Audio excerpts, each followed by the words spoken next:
Greetings. Welcome to this edition of Pan-African Digest. Today is October 4th, 2025. Thank you very much for watching our podcast and for visiting our blog. Please help us to keep on sharing our links. Thank you very much. Today, I'm going to discuss one of the latest blog articles I published.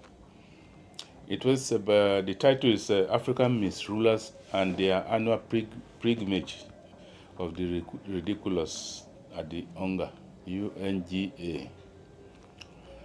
That's the United Nations General Assembly.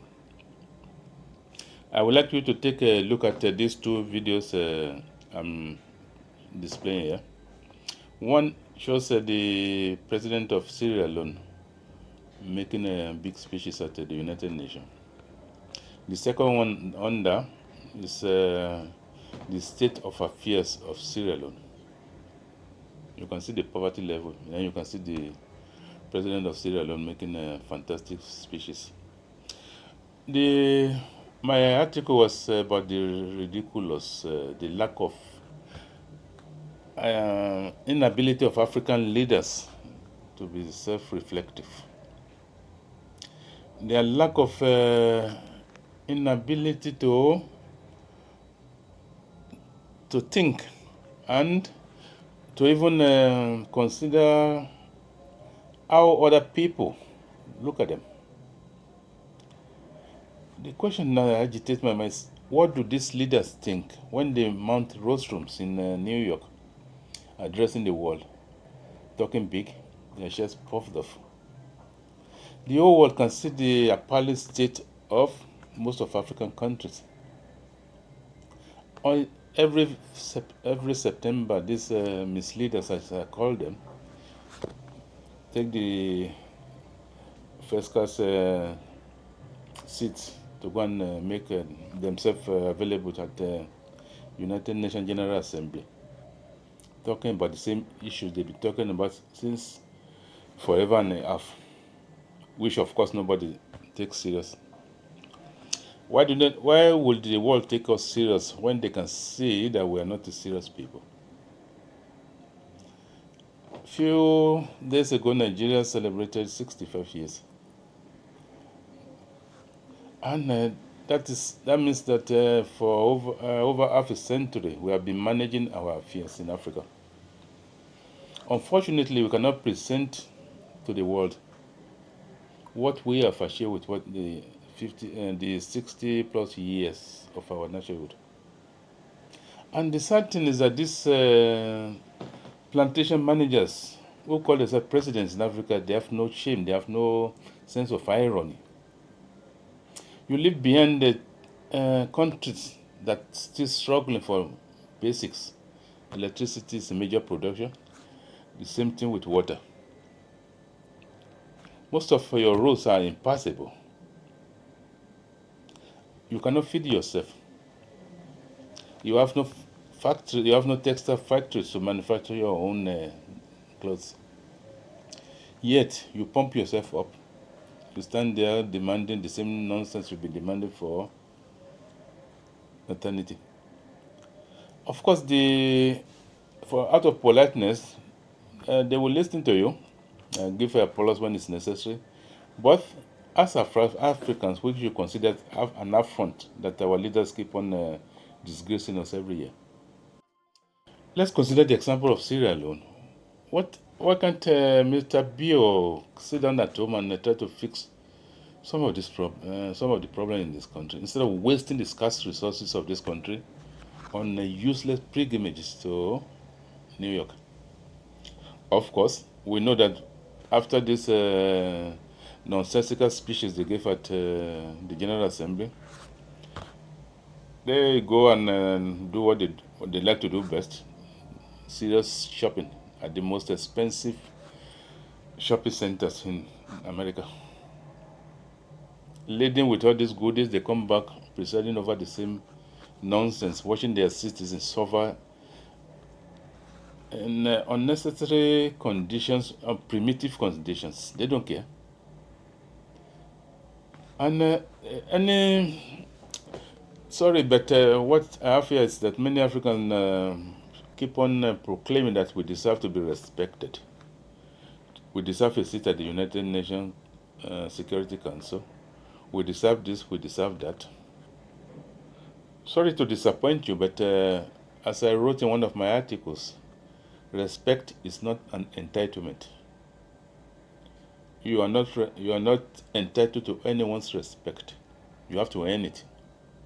That is the brutal truth which we don't seem to grasp in Africa. Oh, the world should respect. Why should they respect us? Do we respect ourselves? China is not up there demanding to be respected. The same thing with Russia. Iran is not begging to be respected. These countries, you have to demonstrate that you are worthy of respect before anyone will take you serious enough to respect you. No, it's not by fear to respect me. Why should they respect you? No.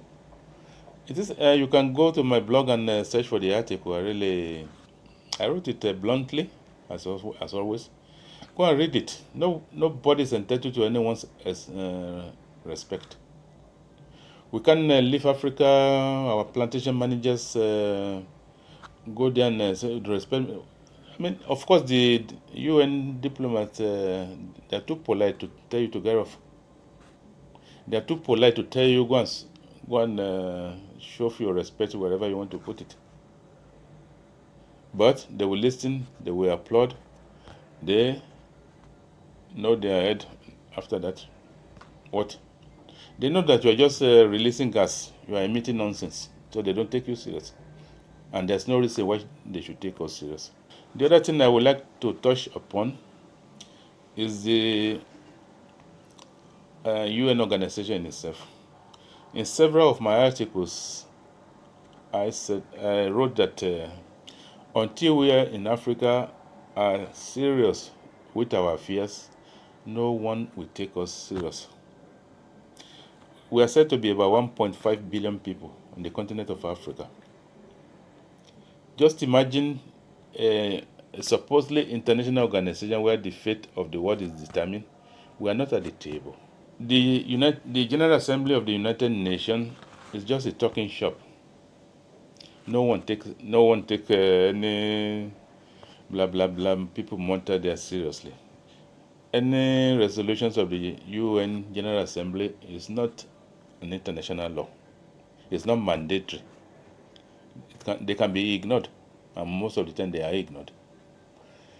The only body of the United Nations with real power, is the United Nations Security Council, with 5 permanent members: USA, Russia, China, France, and the UK. That is where the real decisions of the resolutions of the United Nations Security Council are binding. They are international laws. They are binding on every UN member. And unfortunately, with our 51 countries and our 1.5 billion citizens, Africa hasn't got a single seat on the permanent seat of the UNC. Of course, they rotate few members every year, but without the veto power. So we have a situation where declining powers, colonial relics like France and the UK, have more power than the whole of Africa. And our misrulers find this acceptable. Every year, we are told that they are going to be reformed the UN. Africa will be given 1 or 2 seats, blah, blah, blah, blah. And this has been going on for decades. If we are serious as a people, if you want to be taken seriously, we will tell the United Nations that through the AU that Africa will boycott the United Nations until there's real reform which recognizes the power and the people of Africa. If tiny Europe can be given 2 veto powers at the UN, There is no reason why Africa should demand for less than two future powers. It is very, I think it's not as hard as if we are serious. I don't see it as a very hard thing to do. We throw it to the United Nations. Until you are ready to do it, we're not participating. You are boycotting the United Nations until there's a genuine reform. The UN was a creation of a post Second World War. The world has changed since then. The institution created then are of little values today. We need reform. And until these clowns, we call them leaders, until they can sit down at the AU meetings and decided that they are speaking for Africa, and they are no longer to tolerate being mistreated by any international organization. It is then you are speaking from a powerful position. But if you are begging your decision, no one takes you serious. Let me give you the example of what happened during the independence struggle in Zimbabwe. The Nigerian government then with their dynamic foreign policy. The British government was supposed to approve something to grant independence to Zimbabwe. Margaret Thatcher was dealing and darling and making excuses. What Nigeria did was to nationalize the British petroleum. That concentrated the mind of the so-called Iron Lady. Zimbabwe got independence in rapid fire way. Nigeria didn't go to beg. Nigeria didn't go to beseech. Nigeria demanded from a position of strength. Of what value is the United Nations to us when we are so disrespected? How can France, look at France, look at UK. How can UK have more power in a global affair than the whole of Africa? These are the questions we should be asking ourselves. And these are the questions we should be posing to our so-called leaders. Those shameless people who go and keep on disgracing us. This is what I bring for you today. And please try to reflect on them. Thank you very much for supporting our efforts, for liking our links, and please help us to keep on sharing them until we come your way again. I say, Ireo.